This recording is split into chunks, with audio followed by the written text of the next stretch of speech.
If you're a Fever fan right now, you're not just mad. You're fuming.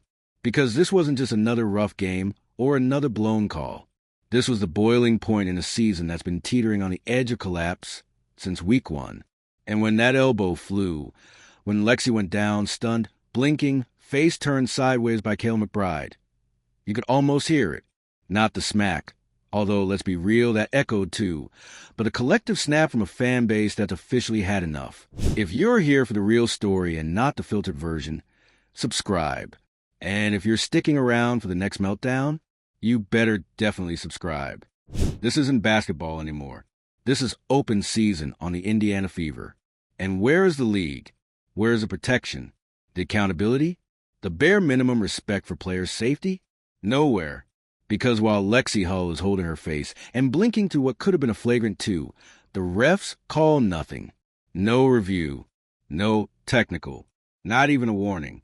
In fact, wait for it. The foul was called on Lexie. You can't make this up. And the worst part? This isn't even shocking anymore. It's pattern behavior. Just ask Caitlin Clark. Ask Sophie Cunningham. Ask anyone in a Fever jersey who's been thrown to the floor, hit in the face, or taken out mid-drive with nothing to show for it but a bruise and a whistle against them. At this point, you've got to wonder, is it personal? Because if this were any other team, if this were Aya Wilson taking a forearm to the jaw, or Brianna Stewart sent sprawling, there'd be technicals flying, fines issued, and press releases before the game even ended. But Indiana gets silence. Silence from the refs. Silence from the league office. And worst of all, silence from their own bench. And that's what has fans truly losing it. Because not only are their stars being targeted, they're being left to fend for themselves. Where's the energy? Where's the fight? When Lexie got hit, the rest of the team barely reacted. Aaliyah Boston looked stunned. Kelsey Mitchell looked down. The coaches? Stoic.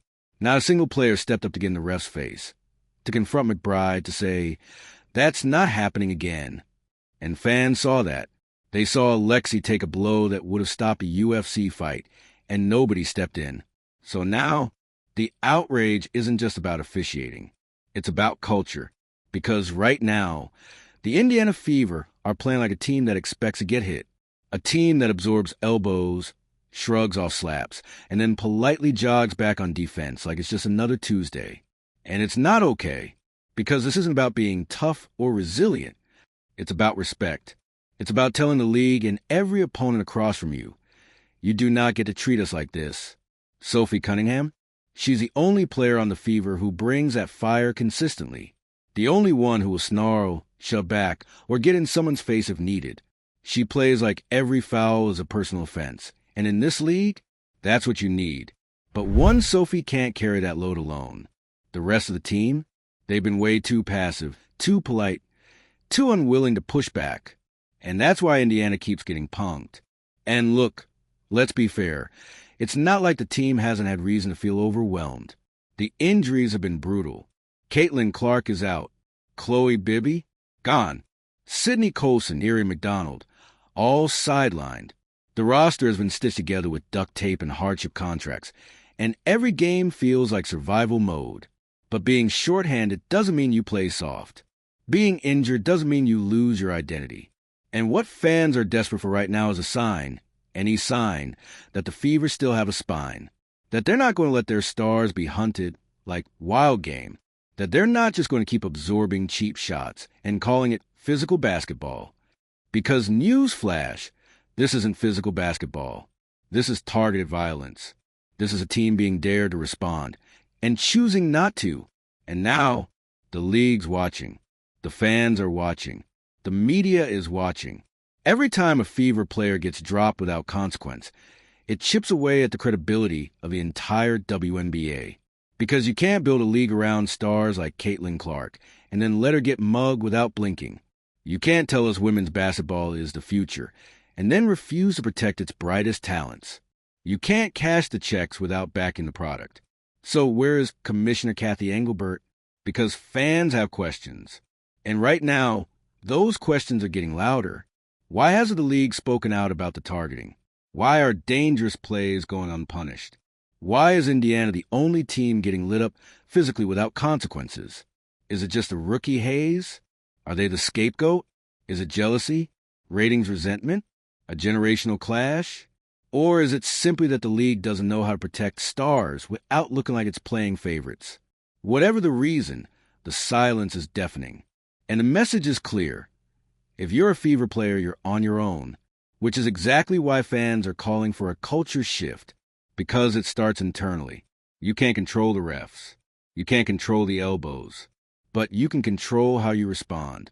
You can make sure that the next time Lexie Hull gets hit like that, the next play isn't business as usual. It's a statement, a hard screen, a tough foul, a bench that stands up, coaches who demand answers, a team that says, enough, this league is full of fighters. But right now, Indiana looks like it forgot how. And here's the thing, it's not too late. This season isn't over. The standings may be slipping, but the spotlight is still on. And how the Fever respond to this moment, that will define their identity more than any win-loss record. Do they want to be the team that gets elbowed into irrelevance, or the one that rises up, finds its backbone, and says, we may be down, but you're not going to walk over us? Because this isn't just about Lexie Hull's bruised face. It's about the soul of a franchise. And fans? They're done waiting for someone else to protect their stars. They want to see fire. They want to see heart. They want to see that this team gives a damn. Because if they don't, if this keeps happening, players like Clark won't stay. Fans will walk. Sponsors will side-eye. And the league's big breakthrough moment? Gone in a puff of apathy. This is a turning point. And it's time for Indiana to turn up. So what do you think? Has the Fever lost their edge? Does the WNBA need to step up and protect its stars? Or is this on Indiana to send a message themselves? Drop a comment. Let the league know you're watching. And hit that subscribe button, because we're tracking every elbow, every missed call, and every time this team gets disrespected. And believe me, we won't be silent, even if the league is. Because silence is how things break. And right now, the Indiana Fever aren't just cracking. They're shattering in slow motion. And the WNBA? They're just sitting courtside, watching the collapse like it's part of the show. Let's rewind a bit. This wasn't supposed to be the script. This season was supposed to be the breakout, the turning point, the year the Fever rose from the ashes and reclaimed their place as a relevant, competitive force in the league. With Caitlin Clark headlining, Sophie Cunningham bringing veteran grit, Aaliyah Boston anchoring the paint, and Lexie Hull emerging as a two-way warrior, it should have been the beginning of something. Instead, it's starting to feel like the end of something else. Because you can't build momentum when your stars are getting physically punished for showing up. You can't build chemistry when your roster is either bruised or benched. And you sure as hell can't build a championship culture when your players look around after getting elbowed and see nothing but shrugs. And that's what this really comes down to. Culture, not skill, not potential, not even wins and losses. Culture is what happens in those moments when the elbow connects, the whistle stays silent, and the whole arena holds its breath. Do you walk away, or do you respond? Right now, Indiana walks away, and fans are over it because they've seen this movie before. The small market team with the shiny rookie. The league darlings are all of 5 minutes until the gloss wears off, and suddenly the refs let them play. The physicality ratchets up, the fouls stop getting called, and the team starts bleeding losses. But this movie, it's not a drama anymore. It's a horror film. Lexie Hull is the latest victim, but she won't be the last. Not unless someone inside that locker room decides to flip the switch. Because there's a difference between being composed and being complacent, between playing smart and playing scared. And right now, Indiana looks scared. Not scared of the game. Not scared of the opponent. Scared of being too aggressive. Scared of being fined. Scared of pushing back and looking unprofessional. But here's a news flash. Professionalism doesn't mean standing still while your teammate gets popped in the face. It means standing with them. It means sending a message to your opponents, to the refs, and to the entire league that this team is not a punching bag. That if you come for one, you're going to deal with all of them. But instead, Lexie got clocked. And the cameras caught every single teammate doing absolutely nothing. And it's not just a bad look. It's a dangerous precedent. Because the message that sends, it echoes through every locker room across the W. It tells opponents, you can hit Indiana hard, and no one will check you. It tells refs, you can miss calls, and they won't protest. It tells the league, loud and clear, you don't need to protect them, they won't protect themselves. And now we're all asking the same question. How did it get this bad? Maybe it's the youth. Maybe it's the injuries. Maybe it's the weight of expectations crushing a team still figuring out who they are. But the result is the same. A team that looks like it's going through the motions instead of fighting for something. And you better believe fans are noticing. They're not just angry about the fouls. They're angry about the apathy. They've been sold a dream, a vision of the future. Caitlin Clark lighting up the scoreboard, Aaliyah Boston dominating the paint, and Lexie Hull emerging as a defensive menace with just enough edge to keep things spicy. Instead, they've gotten a weekly episode of WNBA bump fights, with the Fever playing the role of the silent, stunned, slightly concussed extras. It's insulting to the players, to the fans, to the game, because this league is supposed to be evolving, growing, leveling up. But you can't do that while your biggest ticket is being treated like she's invisible, and her teammates are standing around like there's nothing to be done. And it's not just the on-court moments. Where's the post-game fire? Where's the coach pounding the podium? Where's the we're not going to take this anymore energy? All we've gotten are vague statements and polite head shakes while the season slowly circles the drain. Meanwhile, the fan base is screaming into the void. They want anyone, to act like it matters. Because the truth, the Fever still have time. They're not mathematically eliminated. The roster isn't hopeless. The pieces are still there. But without heart, without fight, it might as well be over. You can lose games. You can take hits. But you can't lose your dignity. And right now, that's what's on the line. Not the 8th seed. Not next week's matchup. Identity. So what needs to change? First, the team dynamic. They need to stop playing like individuals and start playing like a unit. If one of you gets hit, everyone feels it. If one of you goes down, everyone stands up. That's culture. That's how you stop being a target. Second, leadership. On and off the court. The coaching staff has to stop tiptoeing around the issue and start confronting it. Publicly, loudly, challenge the league. Demand answers. Use your platform. If you don't advocate for your players, who will? Third, retaliation. Not the dirty kind. Not the elbow-for-elbow kind. But smart, legal, intentional physical play. Set a tone. Draw a line. Show the other team they're not just going to bully you out of the building. And finally, the league. Because this isn't just an Indiana problem. This is a WNBA problem. The message they're sending with this silence is one of indifference. And indifference is the fastest way to kill momentum. You want fans to care? Start showing that you do. Because right now, those stands are full of people who showed up for something bigger. A movement, a new era, a team that was supposed to symbolize the rise of the next generation. But what they're getting is a team that's already fading under pressure. So this is it. This is the moment where Indiana has to decide who they are. Do they want to be known as the team that brought in the biggest rookie name in years and couldn't protect her? The team whose other stars got dropped like flies while no one lifted a finger? The team that shrunk under the weight of the moment? Or do they want to fight? Because the clock is ticking. And if they don't answer soon, the narrative will write itself. And trust me, it won't be pretty. Because if no one else is going to hold the line, then it's up to us, the fans, the people who've been there through the blown leads, the broken noses, and the broadcast replays that cut away just before the elbow lands. Because here's the thing. Indiana Fever fans are built different. They're not just here for the wins, though God knows we take a few. They're here for the heart, for the idea that this team could rise from the ashes of obscurity and mean something again. And that's why this hurts so much. Because it's not just that Lexie Hull got rocked in the face. It's not just that Caitlin Clark's been tackled more than an NFL wide receiver. It's not just that Sophie Cunningham is the only one out there acting like she remembers this is professional basketball and not open mic night at the YMCA. It's the fact that it keeps happening. Over and over and over, without consequences, without outrage, without a single damn tech or flagrant or apology. Just vibes and bruises. And yeah, it's personal now, because this isn't just about a team. It's about what kind of league the WNBA wants to be. It's about whether they protect their stars or feed them to the wolves the second ratings go up.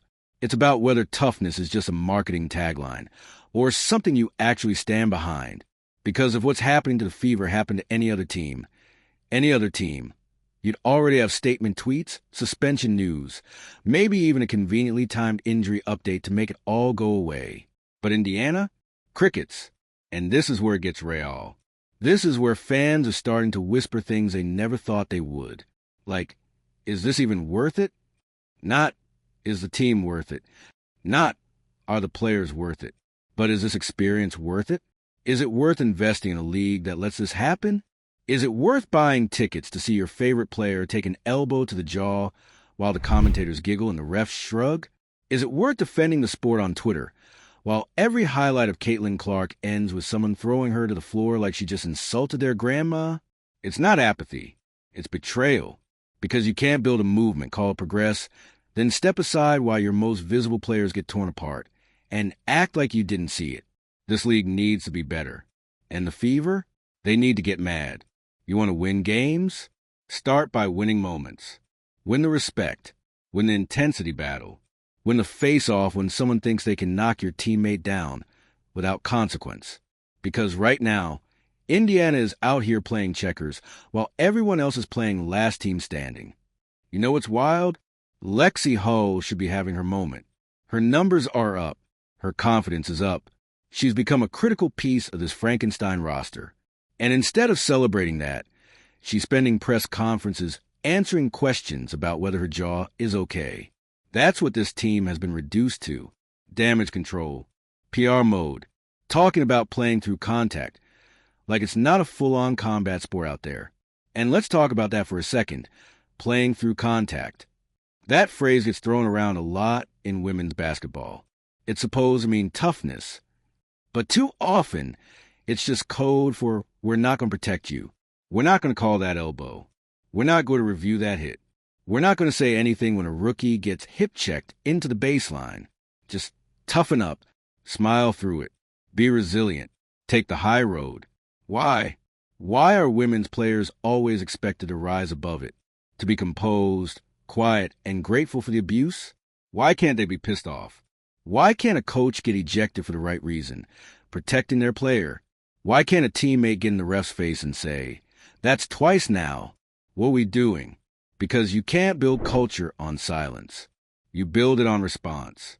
And Indiana's response has been flat, muted, like they're afraid of the backlash, afraid of being labeled, afraid of becoming the emotional team. But guess what? You're already the target. You might as well act like it, because at least then you're not going down quietly. And yes, we get it. These are young players. This is a fragile roster. They're dealing with injuries and pressure and media and expectation and chaos. No one's saying this is easy. But sometimes adversity shows you exactly who you are. And right now, the Fever are looking like a team in identity crisis. They're waiting for someone to give them permission to be fierce again, waiting for someone to validate their anger, waiting for the refs to be fair, waiting for the league to notice. Stop waiting. Make them notice. Because the only thing worse than being disrespected is acting like you deserve it. So where does this all go? It could go in two ways. Option A, the Fever fade into the background. They keep losing games. Their stars keep getting targeted. The locker room gets quieter. The fans check out. And the season ends not with a bang, but a long, deflated sigh. Or, option B, they wake the hell up. They rally. They unify. They decide that if no one else is going to protect them, they'll protect each other. They stop walking away from moments that demand confrontation. They get loud. They get mean. They get mad. And suddenly, the narrative shifts. The Fever become that team. The one you don't mess with. The one that takes a hit and hits back harder, legally but loudly, the one that refuses to roll over even when everything else says they should. That's the team fans want to root for. Not just a talented group of players with potential, but a unit with pride. Because potential without grit, that's just wasted talent. And Indiana has too much talent to waste. So here's the real question. Who steps up? Who's going to be the voice in the huddle saying, no more? Who's going to be the first to take the technical, the flagrant, the fine, if it means protecting the culture? Because that person, that's the one who changes everything. Not just for this season, but for this franchise. The fans are watching. The cameras are rolling. The elbows are still flying. So, what are you going to do, Indiana? Keep taking hits? Or start hitting back?